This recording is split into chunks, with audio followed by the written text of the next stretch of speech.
What is the best salsa for tacos in your opinion? Is it the beautifully rounded red salsa or the mistakenly safe green salsa? Whether it's red or if it's green, to me, smoke from Mesquite is where it's at. Let me show you how I make mine. Now pay attention because this is going to be really quick. Once I have my fire going and it's nice and hot, I'm going to add my tomatillos and my tomatoes, my onions, and my garlic. Now don't pay attention to the green onions. Those are for the carne asada. Serranos also get a little bit of fire. And I'm sharing half an onion with both salsas. Serranos are going to char first, so those go on the landing zone. From here on out, it goes quick. And I don't mean the video, I mean the actual cooking charring process. So it's important to keep an eye on everything. Once your tomatillos ooze, they go out. But Chivo, it's going to get bitter because they ruptured. Shut the front door. Unsubscribe from whoever told you that. Your tomatoes should be looking like this. And this is how your landing zone should look, beautiful, charred.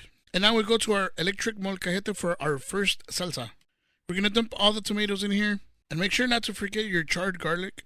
And then a quarter of that onion. In goes your serranos. And I'm using sal de grano or sea salt. And since I want to chunk it, we're going to pulse. But if you want it smooth, hey, do what your inner Mexican desires. And for me, this looks great. Now we're going to move on to the green salsa or salsa verde. Same process except we're adding one extra ingredient. Make sure your tomatillos go in with the garlic and the cebolla or the onion. And serranos, and the extra ingredient is cilantro. Add the sea salt, and I want this salsa smooth. Why is that? Well, because I want different textures. Now go to the store, make sure you buy the most blandest tortilla you can possibly find like this one. I'm adding queso fundido to my tortilla. If you want that recipe, please let me know in the comments. Now here's a hot take.